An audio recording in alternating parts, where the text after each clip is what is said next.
ground.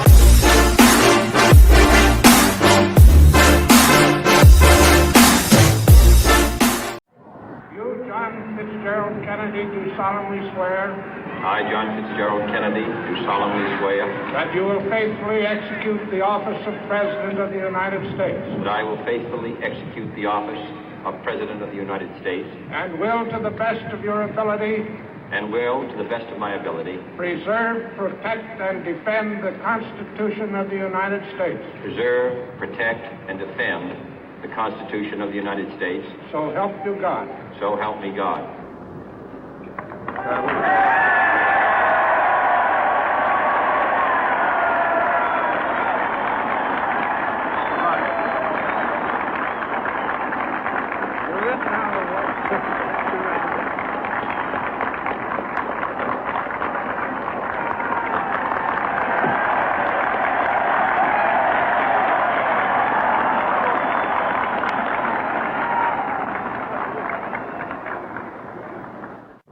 Vice President Johnson, Mr. Speaker, Mr. Chief Justice, President Eisenhower, Vice President Nixon, President Truman, Reverend clergy, fellow citizens.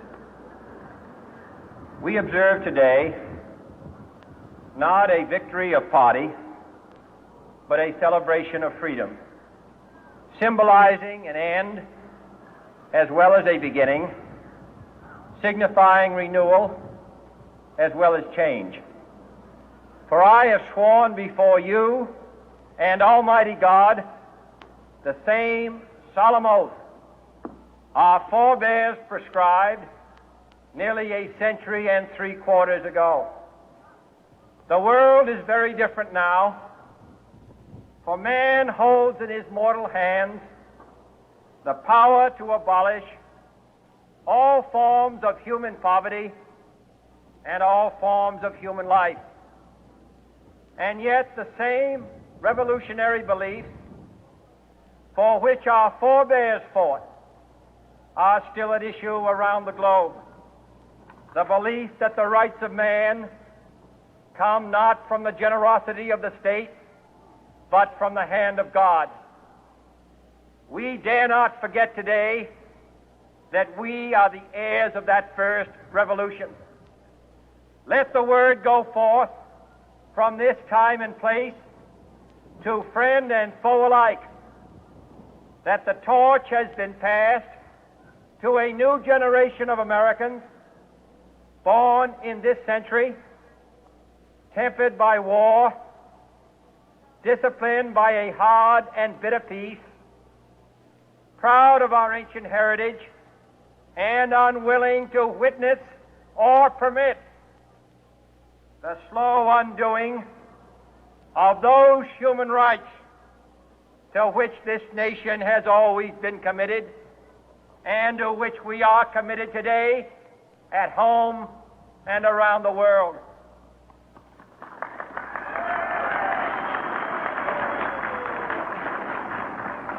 Let every nation know, whether it wishes us well or ill, that we shall pay any price, bear any burden, meet any hardship, support any friend, oppose any foe to assure the survival and the success of liberty.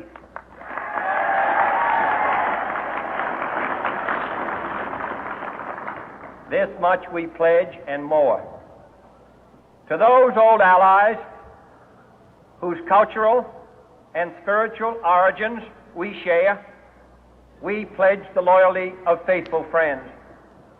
United, there is little we cannot do in a host of cooperative ventures. Divided, there is little we can do, for we dare not meet a powerful challenge at odds and split asunder. To those new states whom we welcome to the ranks of the free, we pledge our word that one form of colonial control shall not have passed away merely to be replaced by a far more iron tyranny.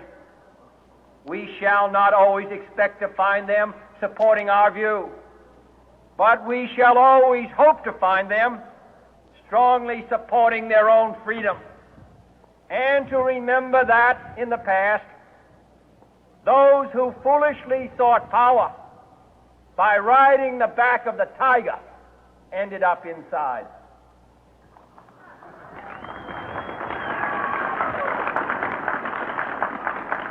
To those people in the huts and villages of half the globe struggling to break the bonds of mass misery, we pledge our best efforts to help them help themselves for whatever period is required, not because the communists may be doing it, not because we seek their votes, but because it is right.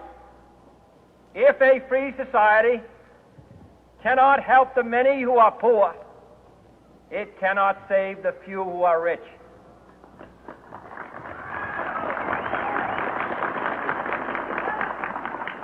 To our sister republics south of our border, we offer a special pledge to convert our good words into good deeds, in a new alliance for progress, to assist free men and free governments in casting off the chains of poverty. But this peaceful revolution of hope cannot become the prey of hostile powers. Let all our neighbors know that we shall join with them to oppose aggression or subversion anywhere in the Americas. And let every other power know that this hemisphere intends to remain the master of its own house.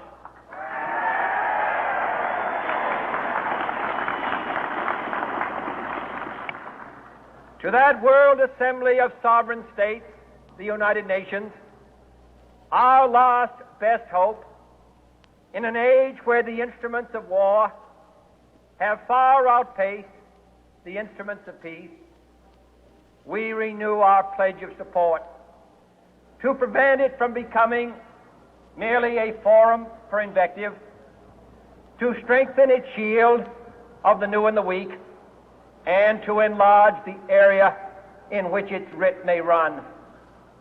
Finally, to those nations who would make themselves our adversary, we offer not a pledge, but a request that both sides begin anew the quest for peace.